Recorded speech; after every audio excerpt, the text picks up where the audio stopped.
Olá, prezados, tudo bem? Meu nome é Elisângela, sou estudante de pedagogia, estudo hoje na Faculdade de Pitágoras. Estou no meu primeiro semestre, de pedagogia, e hoje estou aqui fazendo meu primeiro podcast, com a presença ilustre do professor Wagner, que ele logo irá se apresentar. Cumprimentar a todos que estão acompanhando esse podcast. Eu apenas agradeço a Elisângela pelo convite. Eu sou professor Wagner, sou licenciado em matemática. Eu sou bacharel também, pelo curso que eu tenho, que é um bacharel em biologia. Eu também sou bacharel em engenharia e eu sou especializado em educação, gestão e segurança de trânsito. Então eu acho muito legal a gente poder bater um papo sobre educação, com a Elisângela hoje.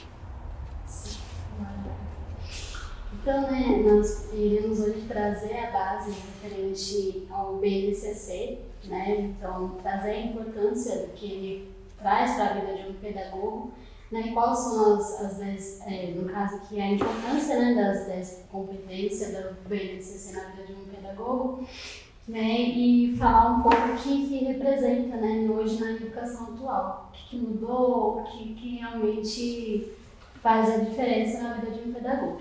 E eu começo perguntando, para o professor Wagner, o que representa hoje o BNCC? Elisângela, o BNCC é a nossa base nacional comum curricular, é tudo aquilo que vai direcionar a nossa educação no nosso país.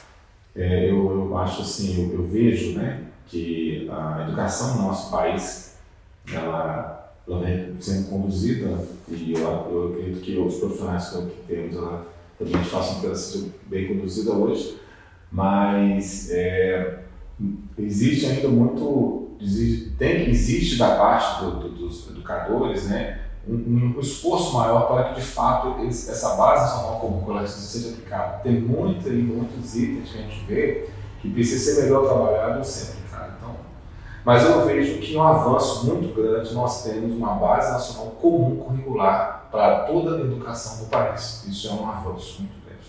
Entendi. A importância do BNCC na vida do pedagogo, o que é mais importante para um pedagogo hoje para você? Olha, eu vejo muito importante. O pedagogo é aquele que ele tem na sua mão uma ferramenta muito maravilhosa, muito importante, que é se permear ali, dar condições ali de um aprendizado fluir, principalmente na educação básica. Então, assim, essa base curricular, ela é muito importante. Ela vai permear esse profissional. Ele não pode exercer sua profissão sem ele ter esse conhecimento. Tá? Até porque a formação básica dos alunos precisa desse profissional muito bem formado. É isso que eu penso hoje. Entendi, que até porque vem a prática, e a prática dele dentro da sala de aula não é somente um tipo de aula fechada, mas é uma aula aberta, em questão que dá a liberdade para o aluno ele trabalhar a metodologia. Eu acho muito bacana isso, que ele aprende com as experiências atual, não somente focado somente em livros e apostila como era nas nossas épocas, nesse caso. Então vamos lá, das 10 competências, qual delas que você se identifica? Elisângela, é o seguinte, eu sou um professor que eu sempre gosto de valorizar o que o aluno traz de conhecimento, tá? E a gente procurar também conhecer a história daquele aluno, Ele vem de onde? Qual região que ele veio? Da periferia, ele vem de uma classe média, de onde que ele veio? Como é que ele chegou ali? Porque nós temos hoje muito, infelizmente na educação, a gente tem muito aluno que a gente chama de analfabeto funcional. Por quê?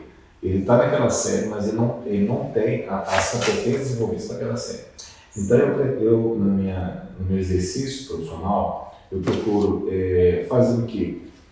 Ser de alguma forma desenvolvida a intelectualidade daquele aluno, ele gerar curiosidade pelo conhecimento, Eu procuro também fazer o quê? Venha fluir nele, aqueles conhecimentos que ele tem adquirido.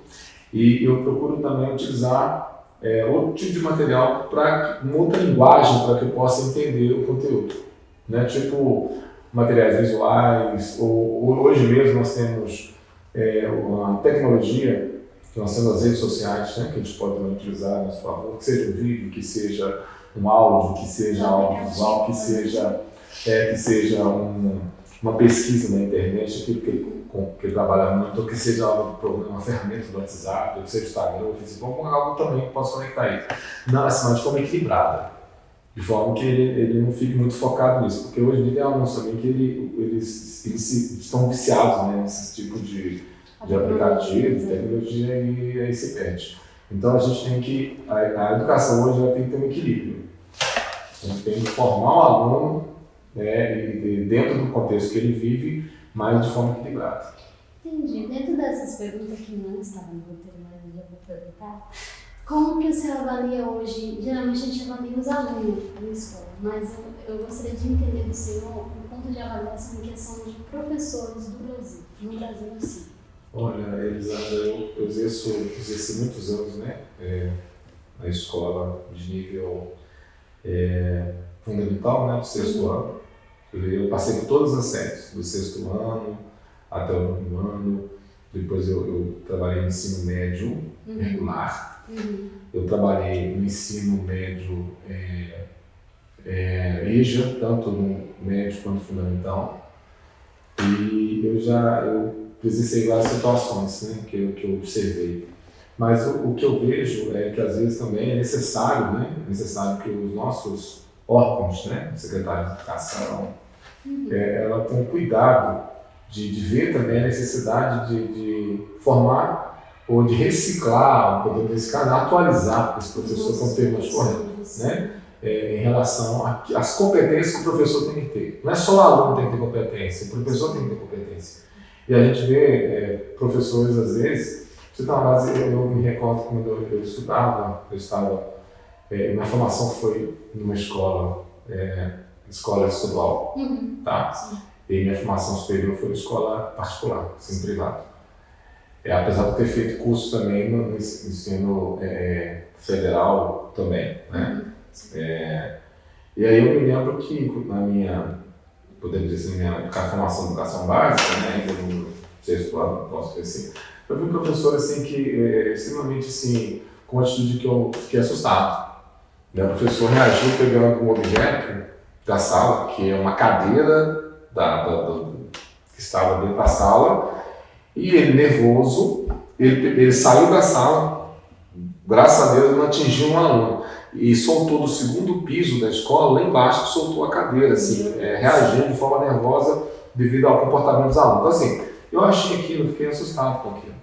Então, aquilo me marcou pro resto da minha vida. Por incrível que pareça, esse professor era professor de matemática. Olha, que coisa. E aí eu vi se tornar professor de matemática e eu lecionei na sala, na escola que esse professor deu aula quando eu tinha formado. Então, assim, eu pude ir nessa escola e levar uma outra concepção, uma outra visão de professor de matemática. Então, assim, isso me marcou. Então, por isso que eu vejo que o professor, hoje nós temos professores com problemas que as pessoas comuns têm. Todos nós temos um problema no dia a dia, nas nossas vidas. Que seja um problema em casa, um problema no trabalho, e às vezes isso afeta o nosso emocional. Só que a gente também tem que, não podemos levar isso para a sala de aula. Se eu estou com um problema pessoal, que eu justifique, eu comunique com a direção da escola, né, que nós temos hoje a supervisão, que são pedagogas, né? Nós temos as pessoas que acompanham ali o processo dentro de uma escola. Então, esse profissional está ali não só para auxiliar o aluno, mas o professor. Entendi. Também. Né? Nós temos o orientador, que é um pedagogo, e nós temos também o supervisor, que é um pedagogo. E nós temos a direção da escola. Então, se a pessoa não está legal, eu justifico, olha, eu não estou em condições de ir na sala de aula. Porque a gente sabe que chegou na sala de aula, realmente, a gente tem alunos com diversas situações. Né? Eles são diferentes mesmo, né? Então, ele tem que estar inteiro para poder dar o de melhor para aqueles alunos ali. Eles não são culpados da situação que o professor está vivendo ali naquele momento, né? Então, assim, é isso que eu vejo. E em relação ao conteúdo, eu penso que é realmente necessário, na formação do aluno, do professor também, eles ter esse cuidado de formar as competências que ele pode realmente depois assumir a sala de aula. Né, de transmitir o conteúdo como deveria ser. Que eu penso o seguinte, é muito importante o professor ter convicção do que ele está ensinando. Ter certeza, né? Ter a firmeza, porque quando você tem a firmeza, você consegue passar também a segurança, né? E é interessante o que a pessoa está falando, porque hoje a gente vê muitas crianças que elas não conseguem desenvolver. Né? Eu falo porque eu já estagiei em escola pública, né? E eu pude presenciar. Né? Tem crianças que umas conseguem desenvolver tranquilamente, mas outras realmente elas não conseguem andar. E não é por questão de que não quer aprender, não, é porque ela tem um tipo de dificuldade que precisa ser tratada diferente. Então isso é bem bacana, né? Eu quero agradecer, né? Não vou tomar mais o tempo. Quero agradecer de coração por esse momento, né? Agradecer a todos que vão assistir esse podcast. Espero que tenha, né? Para mim acrescentou muito, me enriqueceu muito em conhecimento, né? E agradecer a todos mesmo pela participação.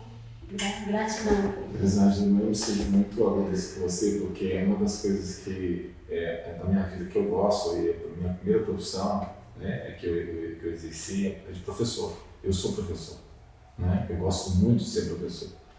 E às vezes hoje as pessoas não valorizam tanto, né? Essa é a nossa classe de professores. E eu penso também que a sociedade ela tinha que voltar a olhar mais, ter um olhar diferente para o professor.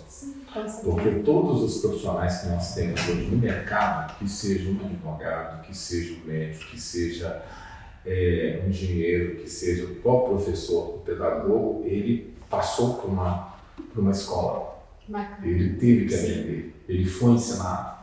Então, assim, eu vejo que realmente a sociedade ela veja isso com outros olhos. Isso é bacana. Mas muito obrigado, viu? Eu que pelo agradeço. convite. E aqui nós encerramos